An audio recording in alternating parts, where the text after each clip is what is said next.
Reason वाले, जहाँ से कहाँ क्या आ रहा है, एनसीईआरटी से क्वेश्चन आ रहा है। अब एनसीईआरटी की बुक को पढ़ने का भी ना बार बार तुम्हें कहती हूँ, एनसीईआरटी की जो तुम्हारी किताब है स्पेशली कौन सी, साइंस की, इसको ग्रंथ की तरह पढ़ना है। किसकी तरह पढ़ना है, सी बियर विद माई हिंदी, क्योंकि बहुत खतरनाक है। इसको कैसे पढ़ना है तुमने, ग्रंथ की तरह। ठीक है, अब तक मैंने कहा बियर विद माई, ठीक है। चलो ग्रंथ की तरह इसको क्या करेंगे, रीड करेंगे, राइट। हम इसको अंग्रेजी में लिख लेते हैं for you people so that you understand, right. ठीक है, अब ग्रंथ की तरह जब तुम रीड करोगे ना, तो ग्रंथ की तरह क्या रीड करना बेटा, पहली लाइन से बुक को तुमने क्या करना है, गिव मी वन बुक को तुमने फर्स्ट पेज से, जो तुम्हारा कोई भी चैप्टर है उसको अगर तुमने यहाँ से स्टार्ट किया, मान लो ये तुम्हारा फर्स्ट चैप्टर है, ठीक है।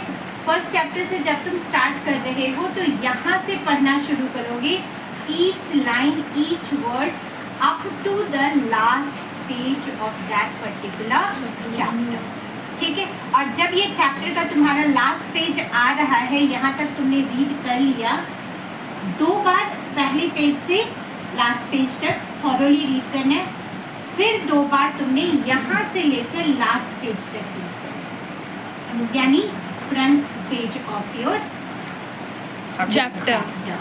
अब यहाँ पे क्यों कहा मैंने पीछे से रीड करने के लिए, मैक्सिमम बच्चों का क्वेरी होता है, जब तुम फर्स्ट पेज से लास्ट पेज तक पढ़ रहे हो ना बेटा चैप्टर के, तो क्या हो रहा है कि तुम्हारी जो एनर्जी है वो लास्ट तक आते आते डाउन हो जाती है।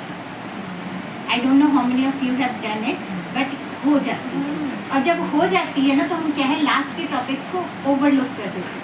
और मैक्सिमम क्वेश्चंस जो बोर्ड पे पूछे जाते हैं, तो क्या करोगे, जब लास्ट जो एनर्जी तुम्हारी डाउन हुई है उसको क्या करना है, हमने रिवाइव करना है। मैक्सिमम क्वेश्चन तुम्हारे कहाँ से आते हैं, लास्ट के टॉपिक से ज़्यादा क्वेश्चन एग्जाम्स में रिपीट होता है। तो तुम जब वहाँ से शुरू करोगे ना, तो वो जो एनर्जी डाउन हुई थी वो क्या हो गई, रिवाइव हो गई। वो टॉपिक्स फ्रेश माइंड से तुम अच्छी तरह से रीड कर पाओगे। और फिर फ्रंट तक तुमने पढ़ लिया। जब 5वीं बार 10th क्लास को 5 बार पढ़ना चाहिए, जिस भी क्लास में उसका आधा बार तुमने पढ़ना है, ठीक है। और 5वीं बार क्या करोगे, जब तुम रीड करोगे तो तुम्हें ऐसा लगेगा कि कुछ एक कॉन्सेप्ट से, कुछ एक लाइन्स थे जो मैंने मिस कर दिया था। That will help you to revive your knowledge, recover your knowledge, as well as to get it on it, right.